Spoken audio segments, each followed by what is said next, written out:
wacha nikuite shama, nimekuja nikupende leo Jehova Shama, leo nishakujua. Alright, welcome back to my channel. Hi guys, welcome back. If you're a returning subscriber, thank you so much. Thank you for clicking and thank you for returning. If you're new here, welcome to my channel. My name is Anita and you will love it here. You will love it here. As you can see from the title of this video, I'm here to explain why I'm here. I'm here to explain why I finally joined the YouTube space. And I have a couple of things to say, so hear me out. I hope you enjoy these sit downs. Today it's not another vlog. Unfortunately, or fortunately, I don't know which one you enjoy. We are yet to discover together which ones we both enjoy, either shooting the vlogs or the sit downs. Yeah, so let's get into the video. Yeah, looks so good tonight. Goddamn. Wake up solid, post up solid, round round in it solid, lost and on that this time. Where do we even begin? Because it's a long story, but I'll try so much to cut it short. So this is what happened. I'll be looking on the side because I had to write notes just to gather my thoughts, because if I would say everything, then we would stay here the whole day. First of all, I'd like to put it out there that I have always been a lover of content. Whether it's consuming content or creating, I have always loved everything about content. So I would start by saying it started with a passion. But by then it didn't have definition, it didn't have a name, it didn't have content creator. I only knew of YouTubers. I found myself being so in love with platforms such as Musical.ly. Before even TikTok happened, there was Musical.ly, and I was just there trying to make vines or funny type of things or content. Then I also was a blogger, and it's because that is what was going on at the time. And by at the time mwaka ni 2014, I'm trying to bring out my Abel Mutua type of content, but I'm not a good storyteller. That one you will notice, and that one you will know.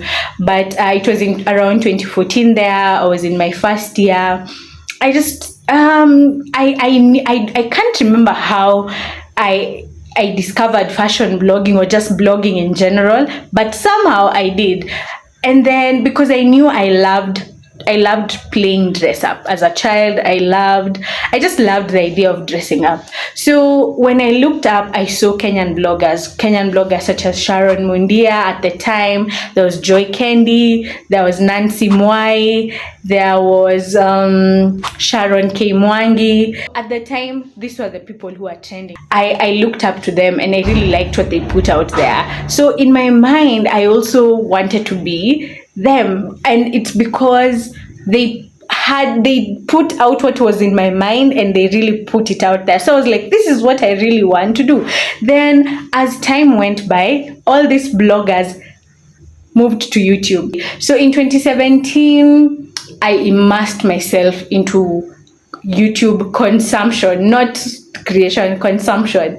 So I found myself watching YouTubers, so many YouTubers. So at that point, this is us moved to YouTube, and it was her and the company that she was working for, and she had an episode called Our Two Cents. And then Joy Candy moved to YouTube, Nancy Mwai moved to YouTube.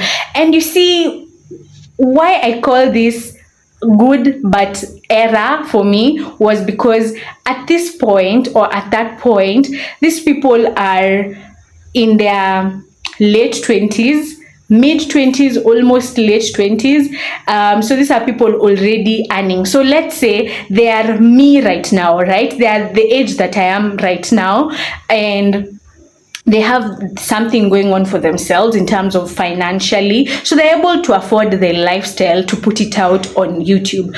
At this point, I'm in university. Why what business do I have comparing myself to these people who are already working? But it's sad that at times the mind doesn't, it doesn't really understand that. It just wants you to think that you're not good enough, you're not this enough. Because now this is where I want to get into what stopped me from starting at that point. Because if we're being honest, if I started at that point, honestly, say ningekuwa jina kubwa, but anyway, who knows anyway, naweza kuwa bado ningekuwa nilisha give up. There were two outcomes, either ningekuwa jina kubwa ama ninge give up. But I also believe that timing is everything, and I believe I'm here at the right time when God wants me to be here. What happened is I found myself comparing myself. What? I found myself comparing myself to them who are already established. And you see, already that is error number one. Something else was fear of perfection. For me, I just wanted everything to be perfect, from the background to, everything, just every single thing that you would be able to see. I would have loved it to be perfect, from the background to sound, to how I looked, to all that stuff and all the jazz. Then something else that made me stop was, gosh, fear of being judged by people. What will people say? Hey, if there's a deliverance, a kind of deliverance I need is that one. Because I think I still struggle with what will people say a lot. What I'll say, how I say it. Oh, and people pointing out your insecurities. And it's like, but I was like, but I think at some point I just had to get over that, because I'm like, at some point you have to live out your purpose, and as long as you're living the purpose of God, I believe you're doing the right thing. So there's that. And then lastly, I would say I'm not a fan of being vulnerable online. I just avoid being emotional online, or vulnerable.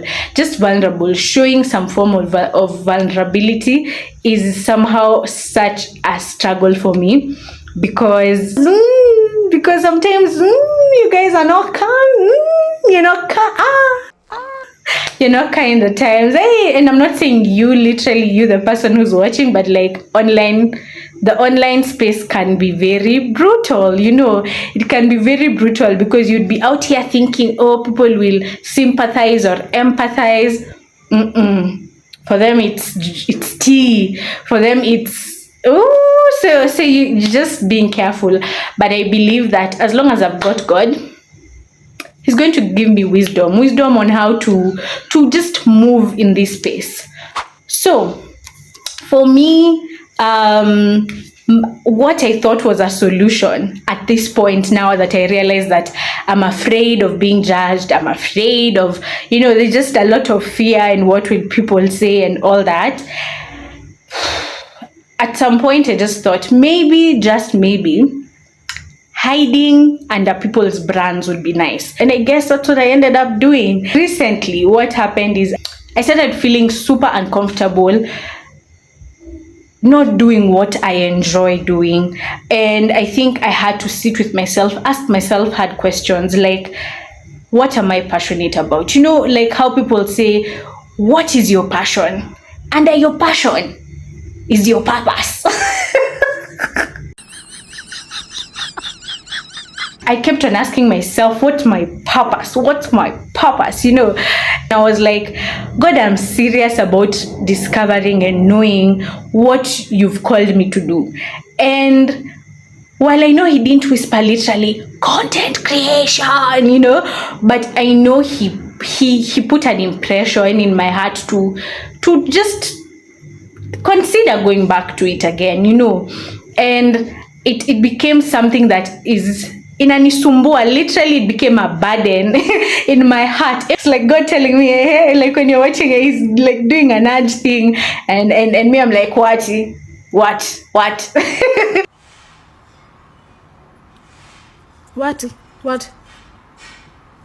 So I was saying that so I just felt burdened lately to start a YouTube channel. I prayed about it heavily, honestly, and I was just like, God, you'll have to lead me. Where God leads, He will. Where He guides, He provides. So I believe that He shall provide. He shall provide the subscribers, the viewership. He shall provide the money that is needed to, even just maintain this online space.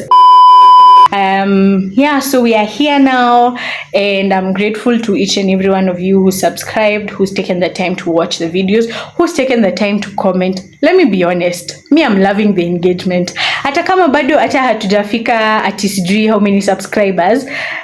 Right now, I think at the moment I am filming this video, we are at 60 something subscribers. But Aki, the comments, tunafika 30 comments, tunafika to 30 likes. I'm not talking to myself. A lot. Expect positivity, expect a lot of fun videos, vlogs here and there, sit downs here and there. So tuendelee kuwatch videos, tuendelee kusubscribe. Please like, comment, share, subscribe. Goodbye, guys. Goodbye.